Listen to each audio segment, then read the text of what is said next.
titanic figure. There are two kinds of men he triumphs over. His competitors, who he drives ruthlessly out of business, and his workforce, which he, after much struggle and much blood from 1877 through the turn of the century, he also domesticates and is able to exert his will.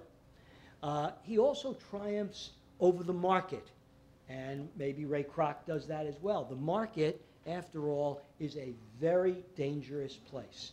In the 19th century, it's a place of constant booms and busts, panics, depressions.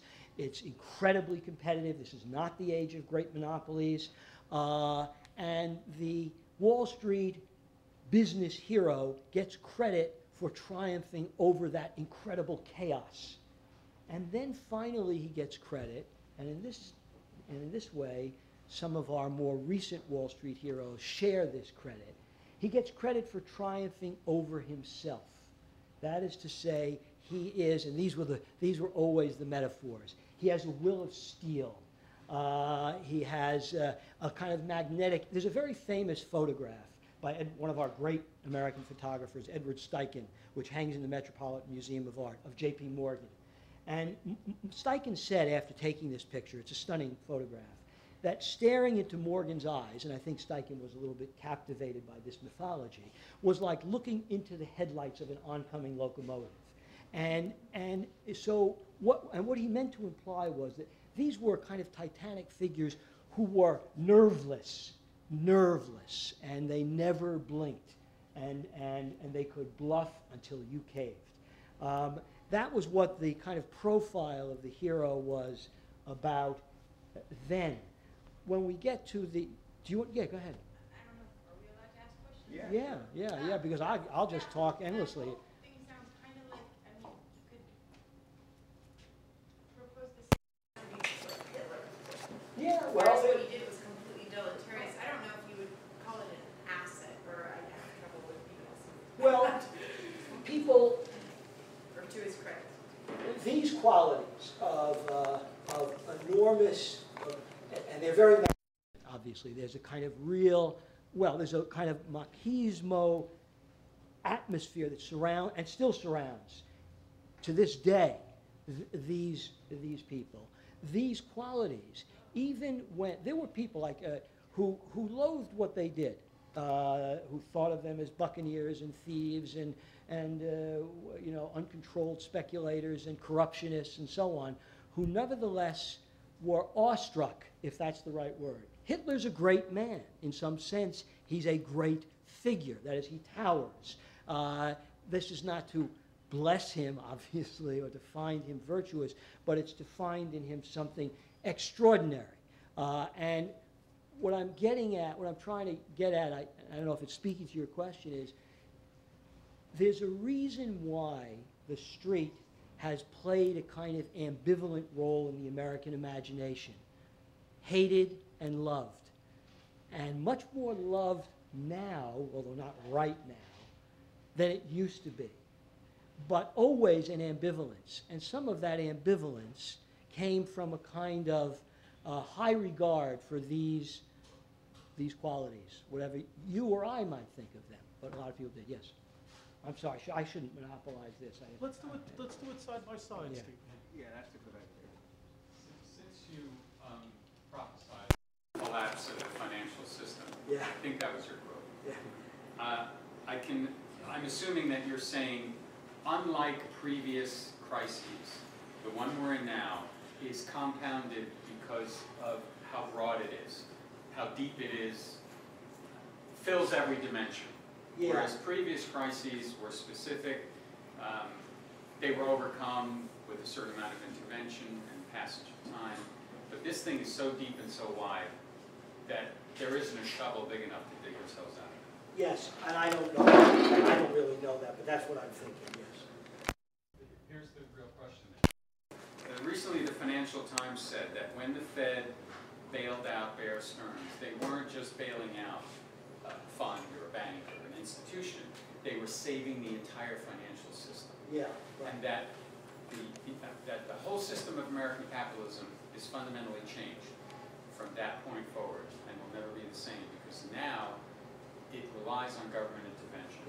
Well, I don't know if that is true, but it was true long before Bear Stearns. It's part of the era of financialization that characterizes the second Gilded Age throughout. That is to say, the socialization of risk.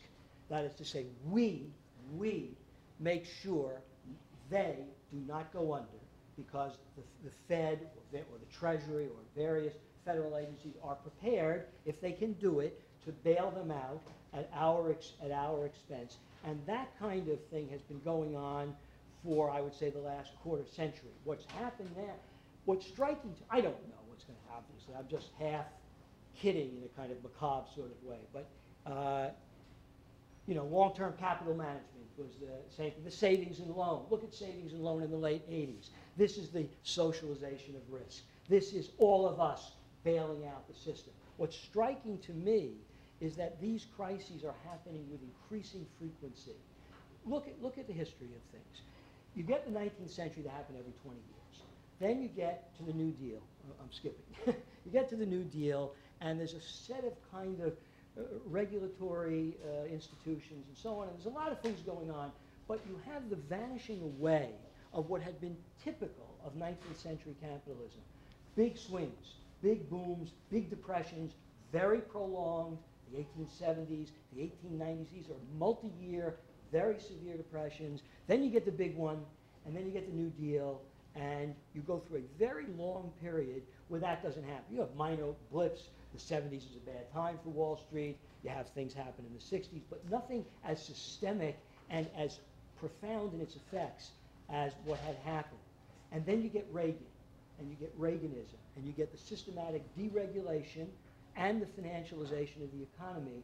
And suddenly, with increasing frequency, beginning, say, in '87 when the market collapsed, followed by savings and loan, followed by the Asian tigers, followed by long-term capital management, followed by the dot-com bust, followed by Enron and all the cascade of Enrons that went after it, and now this. And they happen closer and closer together, closer and closer together. To me, it suggests a systematic control. I'm sorry. I'm flabbergasted. A I'm great sorry, speaker this guy is. I shouldn't go on anymore. You go ahead. So do we get fries with that? Fries with that earthquake. Does anybody have any hamburger-related questions? How much have they experimented with tofu? McDonald's? I would hope that they've never experimented with tofu at all. I mean, what we would come to as a nation when McDonald's starts making a tofu burger. But that's the day that I move to Myanmar. What about tofu replacing their French fries? That'll never happen either. Oh, what is the story with the French fries? The story with McDonald's French fries? McDonald's French fries, that was actually Croc's. His great love was the original French fries in the McDonald's restaurant in San Bernardino were like fantastic French fries. They had a cult reputation, and he had to figure out just what it was they did, and it was complicated. Like, he found out that they kept them for like months and months so that they shrank and got old and cured, you know, and that intensified the potato flavor, which is true, by the way. If you want to make French fries at home or something, you should leave them in a, you know, and don't look at them for like months and cut the eyes out. Anyway, and then also they used to fry them in beef tallow, and there's one very quick ticket to making anything good, and that's frying it in pure animal fat, you know. And it's healthy too. Yeah, and good for you. Yeah. Can you address hamburgers and the marketing of hamburgers as an excessively value-added hoax, the way Wall Street is a hoax that's been foisted upon us? Are you willing to? I'd be willing to if I were smart enough to understand the question. I mean, by value added, you mean that it's not, hamburgers really aren't that good, and they're given the glamour of fantasy and sexuality by a rapacious advertising business? I mean, maybe that's true, but what isn't? And you know, the other thing is, like, make something out of nothing. Like, it's like the appeal of the robber barons and their inviolate, you know, overweening wills. Like, it's distorted and grotesque, but it starts with something real. And any kind of a carnal or imaginative attachment to hamburgers necessarily follows the kind of profound desire that we all have for hamburgers, you know.